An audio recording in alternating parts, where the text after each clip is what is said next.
Hello, everyone. It's a wonderful, nice, warm first of spring day here in Albuquerque, and marking part of that spring are my amaryllis. Some of them are on their way out because they've been out open for a few days already, and this one I pollinated as well. I pollinated a bunch of them actually, and it looks like this one is ready to be pollinated. These are red lions. Come on, stay in focus. So red lion amaryllis, one of my favorite bulbs. I believe they're semi-tropical in origin. Two spikes on each. Just get that standing up. Because this one keeps wanting to fall over. There we go. Some of the amaryllis I've noticed will grow the leaves and then spike. Some will grow leaves at the same time as the spike, and then others, like these red lions here, seem to grow their leaves after the spikes. These leaves have been this way since the spikes have been growing. I'm hoping to get some good pods on these, because growing amaryllis from seed is kind of fun. So I've got some pollen on the flower there.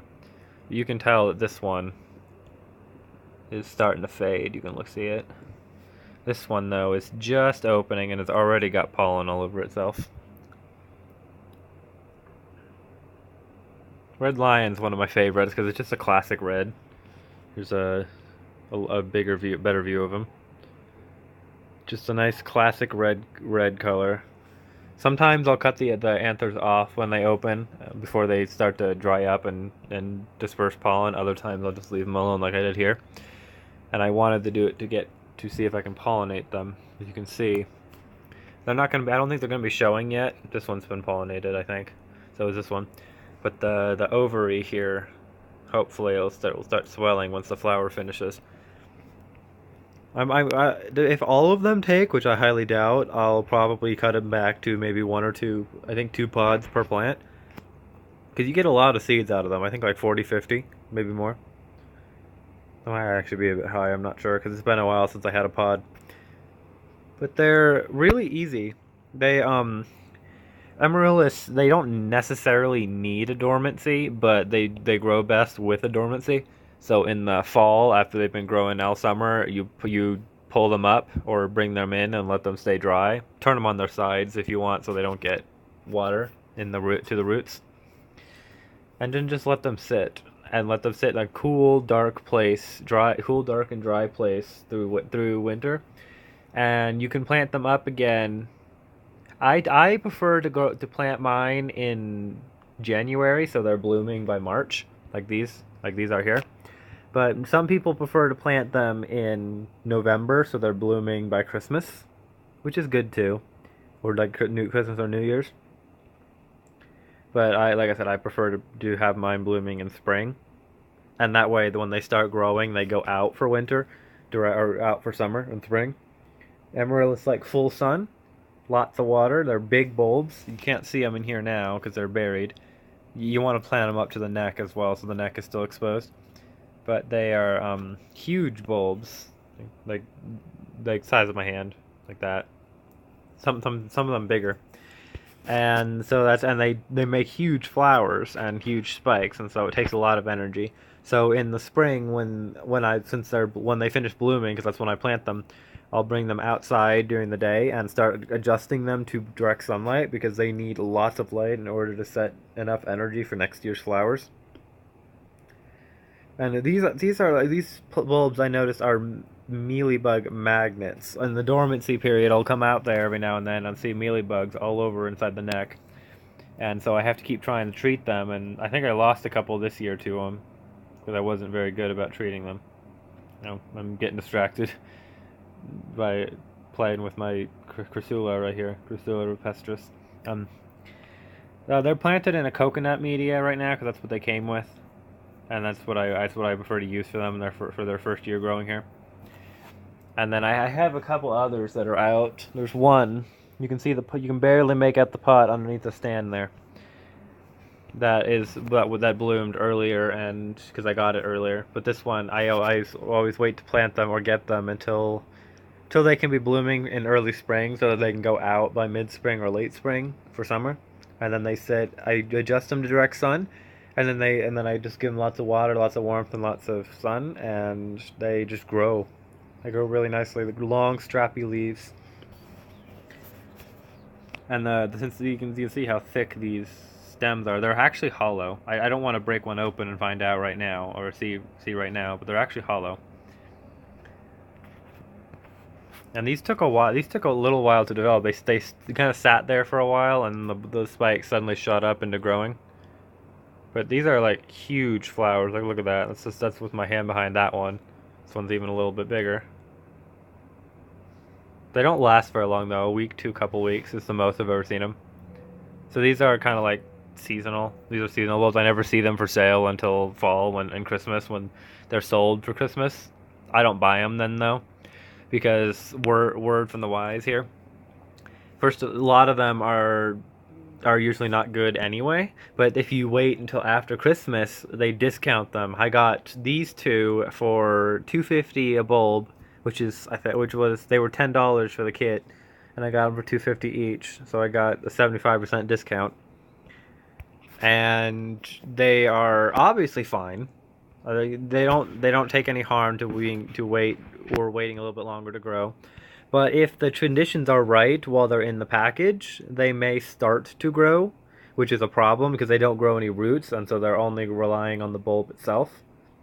And so you'll get spikes to form still, but you'll also get them. They won't be very sturdy. They won't be very big. Also, the largest flower I've ever seen on one that was grown like that is just like this. So that includes those stupid wax ones. I'll be honest. I hate the wax ones. Like they take the amaryllis bulb and dip the whole thing in wax. You have to peel off the wax to be able to plant it. But it's not. You're supposed to just sit it on the counter and it'll grow. And they do very badly. They often run out of energy. Don't bloom for a couple years. It's just not worth. And then you see the water ones. Any bulb, first off, let me preface this. Any bulb whatsoever should not be grown in water. They are not water plants. They do very poorly in water because there's no nutrients, and these bulbs have to grow typically massive flowers or masses of flowers, and it takes a lot of energy for them to do that. And so they need to get all the energy they can get while they're starting to grow the spikes and while afterwards. So never ever plant them or grow them in water. I mean, let's not even get into my huge distaste and people growing orchids in water. I know some people that do it. I don't like it, but it's their choice.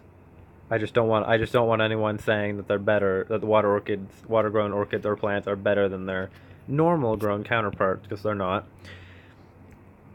Anyway, getting a little off topic here. Yeah, so the dormancy for me is as simple as because they're all grown in pots because we have frost here, so I can't plant them in the ground.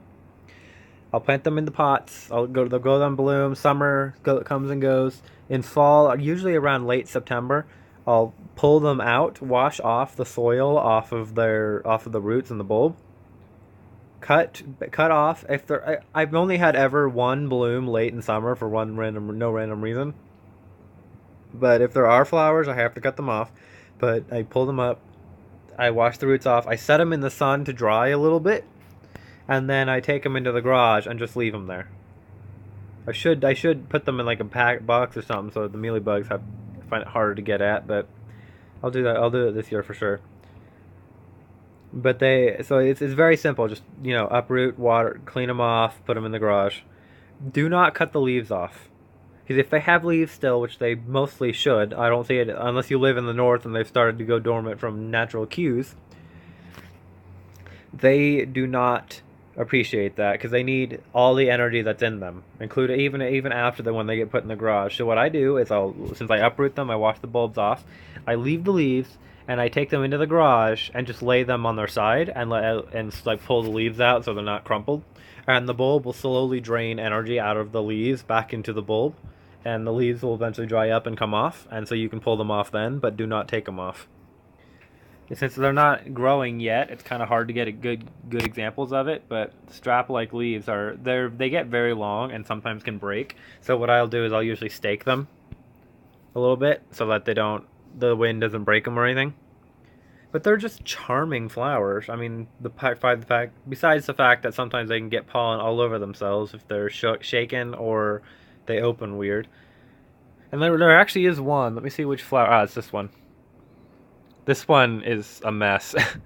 It's got these white spots. It's not pollen. This is pollen right there on the edge. Come on, get in focus again. That's pollen right there, but these white spots are not. It's got like 4 crumpled up petals over here, 2 on this other side. The sepals are all weird. So that one opened weird. But for these 2 bulbs, I got 2 spikes on each, with 1 spike having 4 flowers and the other spike having 3. So on both, 3 on that one, 4 on that one. And so yeah, I highly recommend trying to grow these bulbs. They grow basically anywhere. You can't keep them outside if you get frost, but if you live in like southern Florida, you might be able to. But they are very easy to grow, very forgiving, unless you chop the leaves off or grow them in water. And they bloom reliably every year if they're cared for correctly in that manner. Lots of fertilizer as well. I forgot to mention that. You want to make sure that they're very well fed. Now, for these, obviously, I can't take credit for the blooms because these are first years in my care. I got these bulbs on discount earlier this year, so I'm just enjoying the blooms now. But for the others, I have an apple blossom that's one of my favorites as well, that is just starting to growing now. I lost my train of thought, to be entirely honest. I'll have to watch this video over again and find out what I was going at.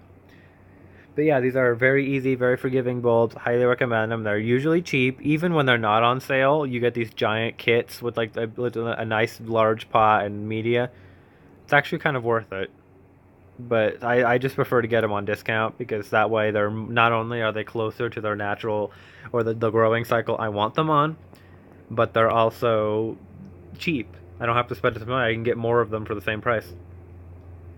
So yeah, that's a talk on the Amaryllis.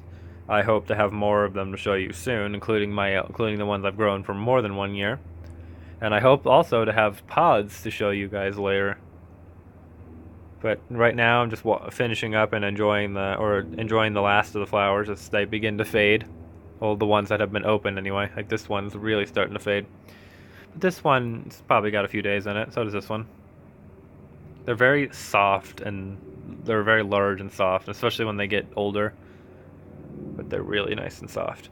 Anyways, thank you guys for watching, and I hope you enjoyed this video. Do you guys grow Amaryllis? Please let me know in the comments below what kinds you have and what you do with them. I'd love to hear. So thank you everyone for watching.